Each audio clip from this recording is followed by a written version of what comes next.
Poisťovací ombudsman. Ako dobre to znie, že? Evokuje taký pocit nezávislej a nestrannej ochrany slabšieho voči veľkej poisťovni. Keď sa poisťovňa rozhodne nezaplatiť, pretože práve na ten váš prípad existuje výluka. A vy sa dozviete, že existuje akýsi poisťovací ombudsman. Toto vo vás zaiste vyvolá pocit poslednej záchrany.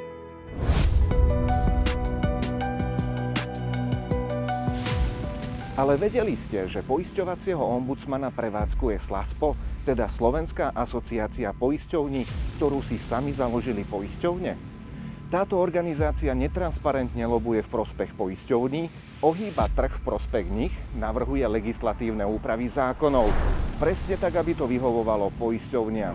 Kľudne si pozrite štatistiky na našom webovom sídle, my v podstate klientov vybavujeme objektívne. Tak sa teda pozrime na tie štatistiky. Poisťovací ombudsman uvádza, že vykonáva mimosúdne riešenia sporov v oblasti životného a neživotného poistenia. Cieľom alternatívneho riešenia spotrebiteľského sporu je dosiahnutie dohody medzi poisťovňou a spotrebiteľom.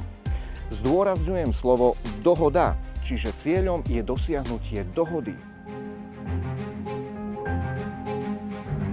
Štatistiku uvádza sám poisťovací ombudsman na svojej stránke. V roku 2022 útvar dosiahol dohodu v prípade 1% podnetov, 1% úspešnosť bola aj v roku 2023, aj v 2024 a v roku 2025 dohodu uzavrel v prípade 0% sporov.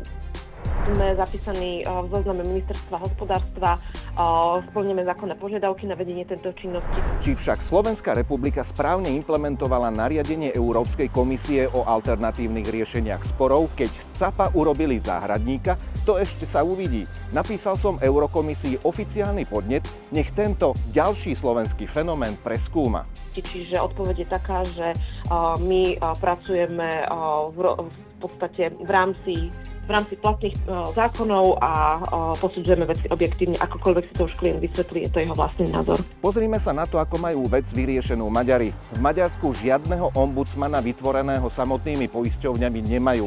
Majú finančný arbitrážny orgán, ktorý patrí priamo pod Maďarskú národnú banku. Je to skutočne nezávislý orgán zriadený štátnym regulátorom finančného trhu, a teda nie samotnými poisťovňami, ako je tomu na Slovensku. A my sme tu pre klientov, my máme veľmi pozitívnu spätnú väzbu od klientov aj v prípadoch, kedy sme im v podstate len ozrejmili, prečo im poisťovňa plnenie neposkytla.